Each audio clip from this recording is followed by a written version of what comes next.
नमस्कार दोस्तों। कैसे हैं आप सभी लोग। तो मैं आ गया हूँ एक नया लेटेस्ट अपडेट लेकर आप सबके बीच।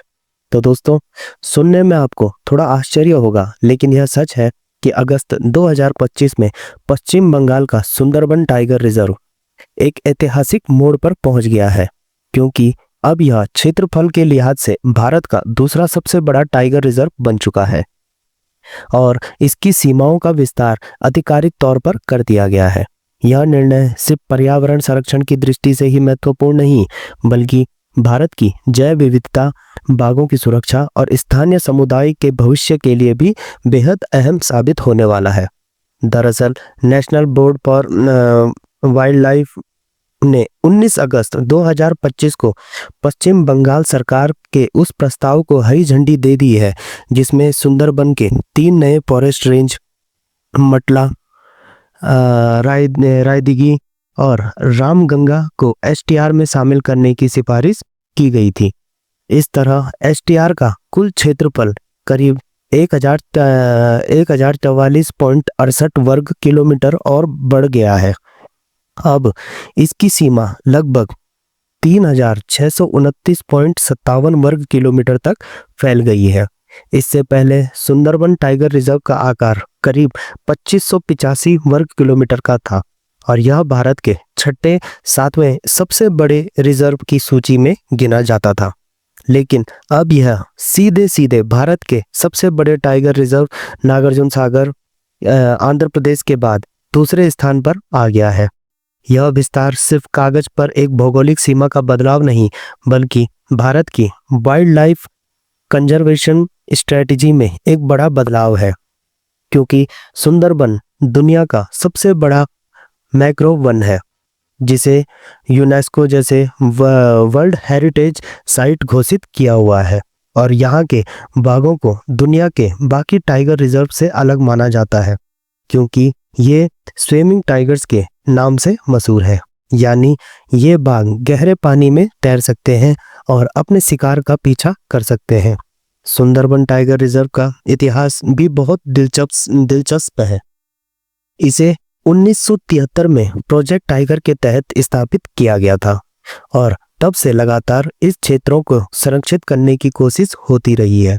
लेकिन समय के साथ जनसंख्या का दबाव, अवैध कटाई, जलवायु परिवर्तन, समुद्र स्तर में बढ़ोतरी और चक्रवात जैसी प्राकृतिक आपदाओं ने इस अद्वितीय इकोसिस्टम पर खतरे की घंटी बजा दी थी। ऐसे में एसटीआर का विस्तार इस दृष्टि से भी बेहद जरूरी था, ताकि बाघों और अन्य वन्य जीवों को बड़ा और सुरक्षित क्षेत्र मिल सके। नई जोड़ी गई भूमि में सिर्फ बाघ ही नहीं, बल्कि नमक के पानी वाले मगरमच्छ, डॉल्फिन, हिरण, जंगली सूअर, हजारों प्रजातियों के पक्षी और कीट भी रहते हैं। विशेषज्ञों का मानना है कि एसटीआर के विस्तार से जैव विविधता को बेहतर सुरक्षा मिलेगी और वन प्रशासन को भी अपने संसाधन और फंडिंग को प्रभावी तरीके से इस्तेमाल करने का मौका मिलेगा, क्योंकि अब पूरा इलाका एक ही रिजर्व का हिस्सा होगा और अलग अलग रेंज में तालमेल बैठाना आसान होगा। लेकिन सवाल यह है कि क्या यह विस्तार सिर्फ कागजी काम है या इसका असली लाभ भी मिलेगा। असलियत यह है कि एसटीआर के विस्तार का असर कई स्तरों पर होगा। पहला, इससे बाघों के लिए शिकार करने और घूमने का इलाका बढ़ जाएगा और उनकी संख्या में बढ़ोतरी के लिए बेहद जरूरी है, क्योंकि सीमित क्षेत्र और इंसानी दखल के कारण कई बार बाघों के बीच संघर्ष बढ़ जाता है और वो गांव की तरफ चले जाते हैं, जिससे मानव वन्यजीव संघर्ष होता है। दूसरा, इस विस्तार से अंतर्राष्ट्रीय स्तर पर भारत की छवि मजबूत होगी, क्योंकि सुंदरबन भारत और बांग्लादेश दोनों में फैला हुआ है और इसे ट्रांस बाउंड्री रिजर्व माना जाता है। बांग्लादेश की तरफ का सुंदरबन रिजर्व पहले से ही संरक्षित है और अब भारत की तरफ भी बड़ा विस्तार होने से दोनों देश के बीच सहयोग की संभावना और बढ़ेगी। तीसरा, एसटीआर का विस्तार जलवायु परिवर्तन से लड़ाई में भी मदद करेगा, क्योंकि मैंग्रोव जंगल दुनिया के सबसे बेहतरीन कार्बन सिंक माने जाते हैं। यानी ये बड़ी मात्रा में कार्बन डाइऑक्साइड सोखते हैं और ग्लोबल वार्मिंग को धीमा करने में योगदान देते हैं। चौथा, इससे पर्यटन को भी बढ़ावा मिलेगा क्योंकि सुंदरबन सिर्फ वैज्ञानिकों और पर्यावरणविदों के लिए नहीं बल्कि टूरिस्ट के लिए भी बेहद आकर्षक है। यहाँ की बोट सफारी, मैंग्रोव जंगल और बागों की झलक दुनिया भर के यात्रियों को खींच लाती है। एसटीआर के विस्तार से नए क्षेत्र टूरिज्म मैप पर आएंगे, जिससे स्थानीय लोगों को रोजगार और आय का नया स्रोत मिलेगा। लेकिन साथ ही साथ यह भी ध्यान रखना होगा कि अनियंत्रित पर्यटन इस क्षेत्र की नाजुक परिस्थिति को नुकसान न पहुंचाए। पांचवा और सबसे महत्वपूर्ण पहलू है स्थानीय समुदायों का जीवन। सुंदरबनों में लाखों लोग रहते हैं जो मछली पकड़ने, शहद इकट्ठा करने और वनों पर निर्भर हैं। रिजर्व के विस्तार से उन पर पाबंदियां बढ़ेंगी और शायद कई बार उन्हें रोजगार के दूसरे विकल्प खोजने पड़ सकते हैं। सरकार और वन विभाग को यह सुनिश्चित करना होगा कि विस्तार का खामियाजा गरीब ग्रामीणों पर ना पड़े, बल्कि उन्हें विकल्प और प्रशिक्षण देके इको टूरिज्म या अन्य पर्यावरण अनुकूल गतिविधियों से जोड़ा जाए। एसटीआर का यह विस्तार इस मायने में भी अहम है कि यह भारत सरकार के उस लक्ष्य को मजबूत करता है जिसमें देश भर में बाघों की संख्या और सुरक्षित क्षेत्रों को बढ़ाने की योजना बनाई गई है।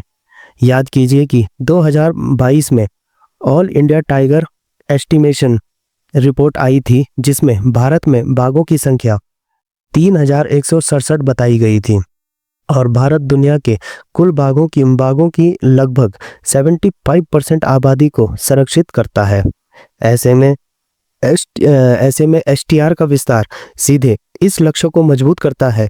विशेषज्ञ मानते हैं कि 2030 तक बाघों की संख्या और बढ़ाने के लिए बड़े और सुरक्षित रिजर्व बेहद जरूरी है। अब जरा सोचिए, सुंदरबन जहां हर साल समुद्र की लहरें और चक्रवात गांवों को तबाह कर देते हैं, वहां बाघ और इंसान दोनों ही संघर्ष करते हैं। एसटीआर का विस्तार उस संतुलन की तरफ एक बड़ा कदम है जहां इंसान और प्रकृति साथ साथ रह सके। यह विस्तार प्रशासनिक दृष्टि से भी अहम है क्योंकि पहले अलग अलग रेंज की वजह से तालमेल बैठाने में मुश्किल आती थी। कई बार फंडिंग में देरी होती थी और मॉनिटरिंग में खामियां रह जाती थी। लेकिन अब एकीकृत रिजर्व होने से मैनेजमेंट आसान होगा। Wild life institute of India के वैज्ञानिकों का भी कहना है कि एसटीआर का विस्तार बाघों की जीन पूल सुरक्षा में मदद करेगा क्योंकि अलग अलग इलाकों के बाघों के बीच मेल जोल और मूवमेंट से उनकी नस्ल मजबूत रहेगी और इनब्रीडिंग जैसी समस्याएं नहीं होंगी। यह विस्तार भारत के लिए अंतर्राष्ट्रीय स्तर पर भी गौरव का विषय है क्योंकि वाइल्ड लाइफ कंजर्वेशन की दुनिया में सुंदरबन को हमेशा एक मॉडल माना गया है और अब इतने बड़े क्षेत्र को जुड़ना इस मॉडल को और मजबूत बनाता है। यही वजह है कि अगस्त 2025 का यह महीना भारत के वाइल्ड लाइफ इतिहास में सुनहरे अक्षरों में दर्ज हो गया है। अब दोस्तों, सवाल यह है कि आगे की राह क्या है। असल चुनौती यही होगी कि इस नए क्षेत्र की सही तरीके से निगरानी, सुरक्षा और संरक्षण हो ताकि ना तो अवैध शिकार हो और ना ही वनों की अवैध कटाई बढ़े। साथ ही स्थानीय समुदाय को भी इस पहल का भागीदार बनाया जाए ताकि उन्हें लगे कि यह विस्तार उनके हित में है, क्योंकि अगर लोग साथ नहीं देंगे तो सबसे अच्छी नीतियां भी विफल हो सकती हैं। लेकिन अगर यह कामयाब होता है तो सुंदरबन टाइगर रिजर्व न सिर्फ भारत का बल्कि पूरे एशिया का एक मिसाल बन जाएगा कि कैसे इंसान और बाघ, गांव और जंगल, विकास और संरक्षण एक साथ चल सकते हैं। इसीलिए कहा जा सकता है कि एसटीआर का विस्तार सिर्फ एक न्यूज़ हेडलाइन नहीं बल्कि भारत के पर्यावरणीय इतिहास का एक मील का पत्थर है। और आने वाले सालों में जब देखेंगे कि यहाँ बाघों की संख्या स्थिर हुई है, पर्यटन ने लोगों की आय बढ़ी है और मैंग्रोव जंगल ने जलवायु परिवर्तन से जूझने में हमारी मदद की है, तो हमें यह विस्तार एक दूरदर्शी कदम लगेगा। आज जब पूरी दुनिया जलवायु संकट, जैव विविधता की हानि और तेजी से घटते वन्य जीवों की चुनौती से जूझ रही है, तब भारत का यह कदम संदेश देता है कि अगर राजनीतिक इच्छा शक्ति और वैज्ञानिक दृष्टि साथ आ जाए तो संरक्षण और विकास दोनों साथ साथ संभव है। सुंदरबन टाइगर रिजर्व का विस्तार दरअसल उसे उस सोच का प्रतीक है जो आने वाली पीढ़ियों को एक सुरक्षित और समृद्ध प्राकृतिक धरोहर सौंपने की दिशा में उठाया गया है। और यही वह संदेश है जिसे हर भारतीय को गर्व से दुनिया के सामने रखना चाहिए। तो दोस्तों, आप लोगों का क्या सुझाव है कि भारत सरकार द्वारा ये कदम कैसा उठाया गया है? तो मुझे कमेंट में ज़रूर बताएं। तो दोस्तों, मिलते हैं एक नए अपडेट और एक नई वीडियो के साथ। तब तक जुड़े रहिए। धन्यवाद।